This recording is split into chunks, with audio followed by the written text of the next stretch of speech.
Hello, and welcome to the Product Momentum Podcast. This is a podcast intended to entertain, educate, celebrate, and give a little back to the product leadership community. Well, hello and welcome to the pod. Today we are excited to be joined by Tatyana Mamut. She started her career as a PhD in anthropology and is now a transformative leader in Silicon Valley who drives innovation by understanding customers deeply and leading through empathy. She's a serial entre and intrapreneur, building successful products at Amazon, Salesforce, Nextdoor, and IDEO. She's currently Senior Vice President of New Products at Pendo, leading the creation of the Adopt family of products. Tatyana, thanks so much for joining us. Thanks for having me. Outstanding. Well, jumping right in, you've talked a lot over the years about humans shaping software for humans, building teams of humans, and putting all of these puzzle pieces together. And a lot of that is shaped by product leadership and the position that the product leader faces within teams. So just to get a center on your take on this role of product leader, how do you structure teams as an up and coming product leader in an organization? What kind of processes do you look for in shaping that role within an organization? Sure. So maybe stepping back at the highest level as a product leader, what we do is we organize teams of people to build things for other people that they will love. So these are fundamentally human problems. And both of those things have to come together. Who are the people who are going to build? How are they going to build? How is the leader going to inspire them, right? About how to work together? You know, who is the customer? And then empower them, or just give them the power, the trust, the opportunity, right? To really lean in and to use their human empathy to figure out what are the experiences that those other humans, those customers will love. And how do we build them faster and more effectively than anyone else? So we start with a customer mindset, right? And really imbuing the customer-focused mindset into product teams is what I spend most of my time doing. Really talking to customers, understanding who customers are, both our current customers and our aspirational customers in the future. And what I try to do is I try to understand not just what are the sales objections today or what are the blockers to, getting to a bigger total addressable market, but what is the life world of the customers like? And I try to bring that life world, that entire sort of dynamic of what is the environment within which our customers work? What are the problems that they face? What are the problems that they're probably going to face? What are the problems that are emergent in their world? They might not even have the words to articulate today. And I try to bring those questions to the teams that I'm leading. So those humans, right, need to really be inspired and really feel that they are trusted and that they know which direction to go in and that they're trusted to find the answers to those questions. So organizing around customer questions, what we would call customer value drivers, is how we frame those questions and how we organize the process of road mapping, which is, of course, the primary sort of output or deliverable of a product leader, is, a several quarter or an annual or even a 2 or 3 year roadmap. So, the roadmap is organized around customer value drivers, starting from customer jobs to be done, right? That's how you get to the value drivers. The jobs to be done are basically the problems. The value drivers are kind of like the framing of the solutions to those problems. And then obviously there's the technology side. When we get down to the nitty gritty, right, those customer value propositions don't always map entirely one-to-one to the teams, right? So you actually really also have to look at the architecture. Now, I'm not an engineer, I'm not a technologist, although my mother's an engineer, my father's an engineer, my grandmother's an engineer, my brother's an engineer, my aunt's an engineer. So I grew up in a very heavy engineering family, but I myself am not an engineer. And so I need to, again, trust and have empathy with my engineering colleagues to understand what are the technical lines and demarcations around the actual product delivery and what makes sense. So, for example, one of our big value drivers for our Adopt product for the coming year will be, cross-app analytics everywhere, right? In terms of employees work across applications in their workplace environment. So we need to give analytics across apps, and we have an analytics team. We also need to allow our customers to build guides, actual content across applications. So we have a separate guides team, right? So they're going to be taking on the cross-app guides work, right? But the one value proposition is cross-app, even though then that fits into 2 teams, right? And those 2 teams are working together to make sure that the value that we're delivering to the customer is consistent, but it obviously shows up in two different areas of the product. Does that make sense? Yeah, so there's a lot to unpack there. I've heard you use the visual metaphor of the big rocks, little rocks, and sand trying to fit into a jar. You can't fit all the material that you're trying to pack into the jar if you put the sand and the gravel in first and the big rocks in second. The big rocks have to go in first. So the big rocks for the product leader are getting that real dialed in concept of the operations addressed to the market. And sometimes there's not always a one-to-one fit, but also getting the strategy that adopt in alignment to the cross-functional or cross-app analytics, in your case, dialed into the roadmap. And so there's this sort of horizontal play of getting the team and the engineers addressed to the market, but also the vertical play of getting the strategy addressed to the tactics, that primary output of the roadmap, as you put it. And I think that kind of spectrum is challenging. That is the job, really. The product leader is influencing without authority across all these domains, and it's not a small task. Those big rocks of strategy and tactics and operations and market, I think, are really key. And the way that you put it, the anecdote that you just shared, I think is really powerful. Did I get that right? Is that fair? Yes.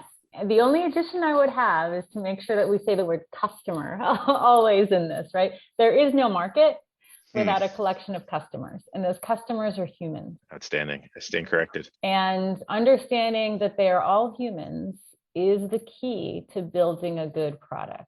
They are not robots. They are not a market. They are not an abstract concept, and they're not a dashboard. It's about the environment. Yes. I think that's something that you as an anthropologist really bring to this table, is to get people to understand that we're creating an ecosystem. Every product is an ecosystem of human beings. And that ecosystem includes, your investors, the people building the product, and the customers using the product at the end of the day. And we have to keep ourselves centered on that vision of how we're solving problems for those human beings over there. And we've talked offline about this, so I know we're aligned, but there's a tremendous amount of value in orienting your team towards that, and also finding people that care about solving those problems for those people.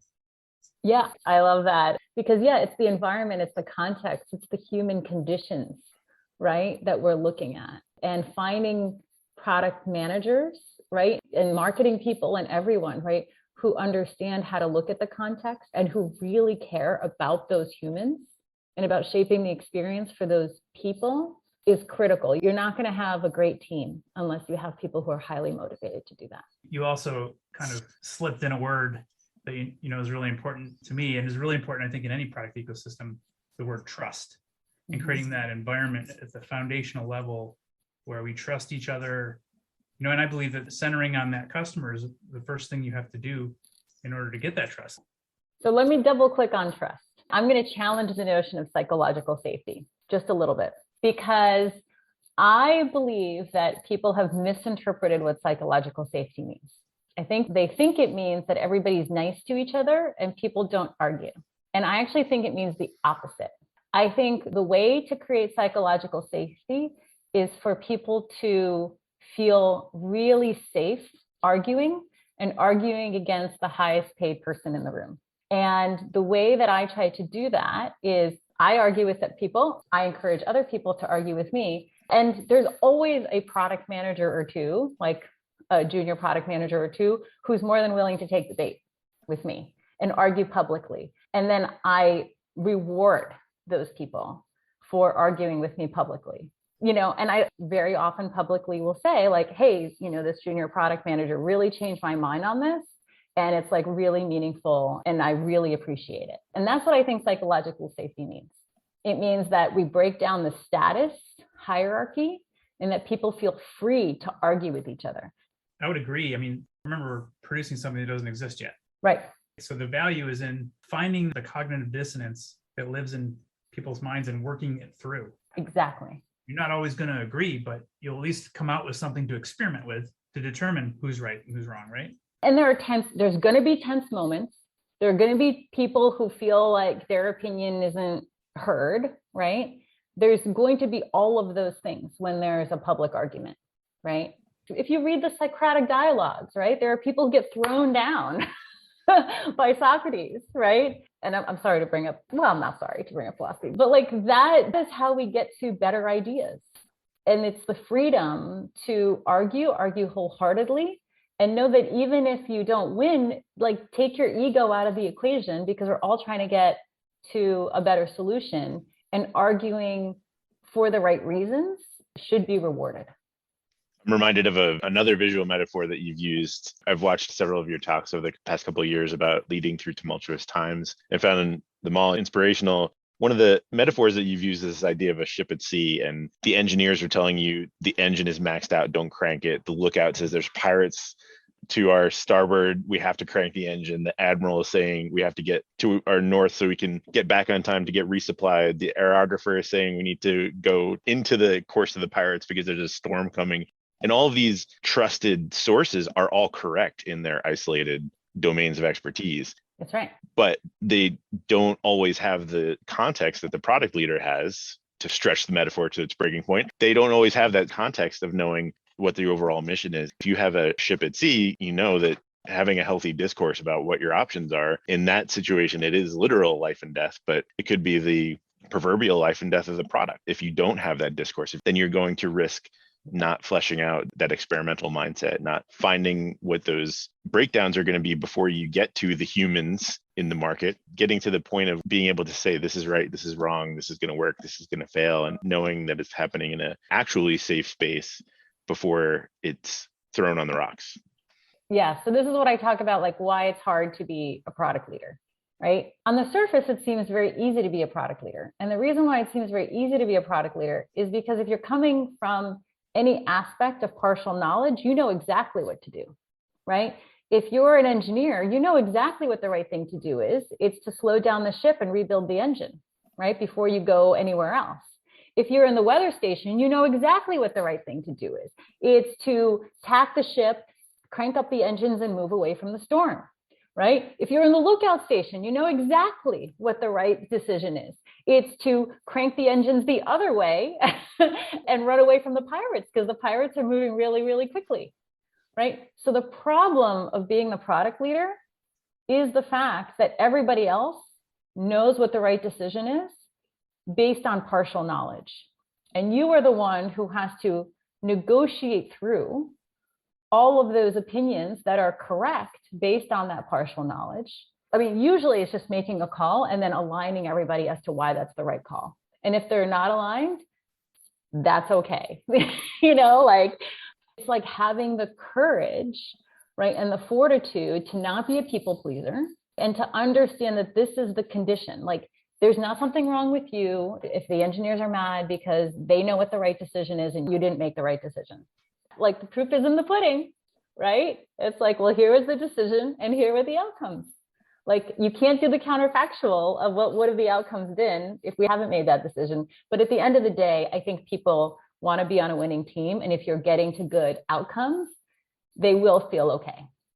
Right. So succinct. And you know you're on a winning team if you're obsessed with customer-centric outcomes, which is the segue I was looking for. If we're obsessed with this, if we're focused on this, then the outcomes are going to speak for themselves. So I think that's really what the bulk of your product body of work has been focused on. And I'm curious to hear a bit about where you see that going forward in 2020, 2021. We're kind of unique years. Where do you see us going forward in the product community in 2022? What's different now? So what I'm really excited about is the fact that we're starting to talk about product-led everything, right? And, you know, to me, product-led doesn't mean that product managers lead and everybody else follows organizationally. It doesn't mean that everything becomes a digital solution necessarily. It means stepping back and actually addressing everything that we do as a company from how honestly Peter Drucker defined the purpose of a company, which is to create a customer. How do you create a customer? You build a product that a person will love and buy, and therefore they become a customer, right? That's what we're all here to do. And so product-led means that everyone across the organization, no matter what function you're in, understands that your job is to create a customer, right? By delivering something as a part of this organization that they will purchase because they value it, right? And in some cases, like in social media, right, they value it, but some of our customers don't actually purchase it, right? It's free, it's a free product. So with that mindset, right, this product-led evolution, I think, means that all of us in an organization is going to start thinking about, how does HR, right, contribute to the development of a great product? And how do we actually drive a product experience through solutions that are really productized? So one of the things that's interesting is that there are some companies where, the culture is, a little questionable and people don't necessarily love working there. And maybe the pay isn't the best that other people could get in other organizations, but people love the product. And so these companies have no trouble recruiting people, and awesome people, right? Because the product is so great and there are so many people who love the product. So what would it mean for recruiting, right, within organizations to be also like really leaning in to product development, to tracking the product data, to understanding how to bring the product experience that customers love, right? And then understanding who are customers that love this product. And maybe we should recruit from that pool as opposed to random LinkedIn profiles, right? Like, who are the customers who love our product? Maybe they should be managing it, right? Or maybe they should be working here. Brilliant insight. And I think that that's going to permeate across many, many internal functions. Like, product-led is really a mindset as opposed to a process, or a function or anything like that. It's really a mindset that we are all here to deliver and build a product that customers love. And let's figure out who loves it and figure out like how to harness the evangelism and the power of those people. Build an ecosystem around those advocates, right? Mm-hmm. I love it. All right. Well, you're in a unique position because you're actually a VP of a product that product people use. That's right. And our audience is product leaders. So you've been there for a little bit now. Like, what have you learned about the product ecosystem that you think the audience would love to hear about? So it's precisely that, right? It's that product data is not just relevant to product people or to engineers who are trying to fix bugs, right? It's actually relevant to everyone in an organization because, again, like you're in finance or you're in recruiting or, you're in InfoSec, right? If you don't understand, like, what are the experiences that we're building for the end customer? How do you create engagement on your teams, right? How do you actually drive the right behaviors? How do you actually trust people to make the right decisions if they don't understand what the product is doing, right? And how customers are engaging with the product today and how that evolution is happening. So it's really empowering everyone to have both the qualitative and the quantitative data and understanding of who are we building for? What do we exist to do? If our company went away, would anybody care?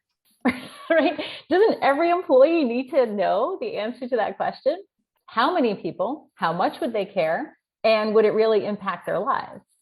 And that's what you need, both qualitative and quantitative data, to really feel and understand so that you can motivate yourself and your teams to bring the best work without burning yourself out, right? Because you also need to focus and prioritize.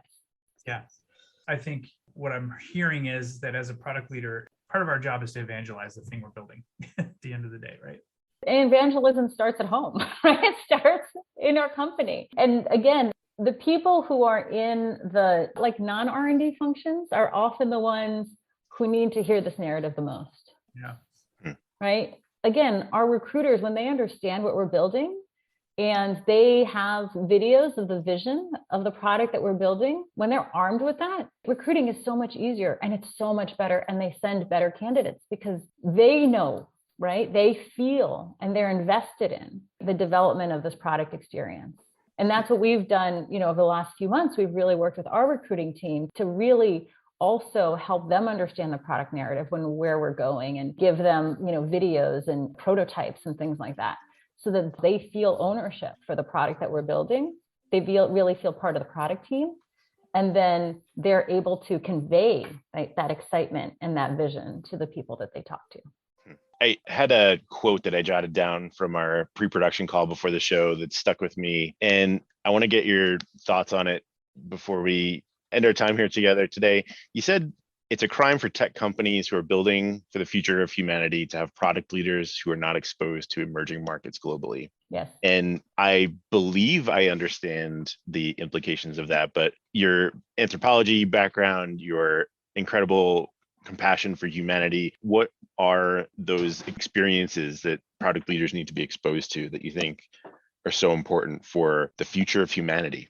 Product leaders, we are making very meaningful decisions often, especially in B2C organizations, especially when we're talking about apps and platforms that impact how people work, how they get jobs, how they communicate, what kind of information they receive. You get my drift, right? And many of these companies, the majority of their end users are now outside the United States, and in particular in emerging markets, where life is very different and the institutional environments are very different than in the United States. And the people making decisions about what is the right product experience may have been born in an emerging market, but they've never lived and worked in an emerging market. I lived and worked in Russia between basically 2002 and 2005. And what you see is that there are very, very, very hard things that seem obvious or easy decisions are sometimes very hard or much more complex when you're making decisions from the perspective of living in that country. And you have to be, it used to be in the 1990s when this whole narrative globalization, not digitalization, was happening in the business world, that you couldn't get promoted to a VP unless you had done a stint in an emerging market. And I think that's right, because you can't understand it if you're looking at dashboards, right? People are not numbers. Human experience cannot be encapsulated in a dashboard or in a PowerPoint presentation. You need to be there. You need to live in the environment, in the community, and you need to really start to feel that the texture of life and that the institutional context is really different. And you need to start to struggle with decisions that would have been easy if you were making them from the United States. Powerful. So I'll give you an example. A company, a very large social media company, called me a little while ago for a very senior product role on their integrity team. And if you're not watching this, I just put that in quotes. And I was like, I don't believe your company actually cares about integrity. And he said, no, let me assure you we do, because just this morning, we had a 3-hour meeting about whether we should allow political advertising during the Ethiopian election. This was several years ago. And I was like, oh, who in the meeting has actually lived in Ethiopian villages? And he said, well, that's not important. We had a deep 3-hour meeting with experts. I actually did a stint living in Ethiopian villages for the Bill and Melinda Gates Foundation. And there are Muslim villages and there are Christian villages. And they're very different. The cultures are very different. It's kind of a powder keg, right? And I said, if you actually had me in the meeting, because I've actually had that experience, I actually know what the context is, you wouldn't need a 3-hour meeting. I would say like the money that we could potentially get from the Ethiopian election is small potatoes to our company. The risk of creating a genocide, like, why would we want to take that risk? And you need somebody who has lived and worked on the ground in an emerging market to even understand that context. Yeah, it's a powerful example. Thank you for sharing that. Yeah. So, and I think it is a crime. I think it's a crime for companies like Facebook, like Uber, like Twitter, right, that have very large numbers of customers outside of the United States and outside of developed markets, to have product leaders who are making critical, life-critical decisions, political critical decisions, economic critical decisions, who have never lived and worked in those contexts. It's sobering. The reality is we've got technology now that's just so powerful. We haven't thought through all of these permutations and the ways in which it's being used. We just haven't had the time to do that and study it. And it's dangerous and scary. So thank you for sharing that stuff. If I could sort of close up with one question we always ask, how do you define innovation? I define innovation as sensing what are the questions that people have that are not yet being answered, right? And answering them. So it's a lot about feeling. It's a lot about taking in and synthesizing information. You can't get to innovation through analysis. You have to get to innovation through synthesis. And synthesis is kind of like, people often say intuition. There's two definitions of intuition. One is like a personal opinion out of nowhere. I think this, right? I believe this. And then there's synthesis, right? I'm seeing signals. I'm sensing world is going here. I'm hearing, right, that the emergent questions that people are struggling with are things like this, and then synthesizing that into a potential solution, and then knowing how to get from the idea to delivery. I love that. Great answer. Last question before we let you go. What is a book that you think every product leader should have on their shelf? Well, two things. I just reread last night Plato's Allegory of the Cave. And I see Sean nodding his head. I think that is something every human being should read. Absolutely. And then there are two books that I would really recommend: Peter Singer's How Are We to Live and Bertrand Russell's The Conquest of Happiness. Both of them are about how to live an ethical life. And the reason I think that these are the most important texts for a product leader to read is because we need to do our work ethically. We need to understand what happiness really means for humans. When we talk about growth, we need to understand what is it that we're growing and why are we growing that and not something else? Is it for our egos? Is it for our invalidation and sense of competition? Or is it because we're really trying to add to the well-being of humanity in some way? And so I really think product leaders should read a lot more philosophy and think about what is ethical decision making. Outstanding. Great recommendations. Thank you. Sean, have you read them? I haven't read the Bertrand Russell recommendation. Oh, but Conquest of Happiness, yeah. yeah, it's been recommended to me like 3 times just in the last 2 months. So I'm going to grab that. Excellent. Well, you read Peter Singer's How Are We to Live? Yeah. That's great. Oh, and also, wait, one more political economy book, The Great Transformation. If you want to understand what's happening today in our economy, read Polanyi's Great Transformation. Great stuff. Threefer. Thank you so much for joining us and sharing all these amazing ideas. This was really a wonderful podcast, and I'm super proud of it. Absolutely inspirational. Thank you. Cheers. Well, that's it for today. In line with our goals of transparency and listening, we really want to hear from you. Sean and I are committed to reading every piece of feedback that we get, so please leave a comment or a rating wherever you're listening to this podcast. Not only does it help us continue to improve, but it also helps the show climb up the rankings so that we can help other listeners move, touch, and inspire the world just like you're doing. Thanks, everyone. We'll see you next episode.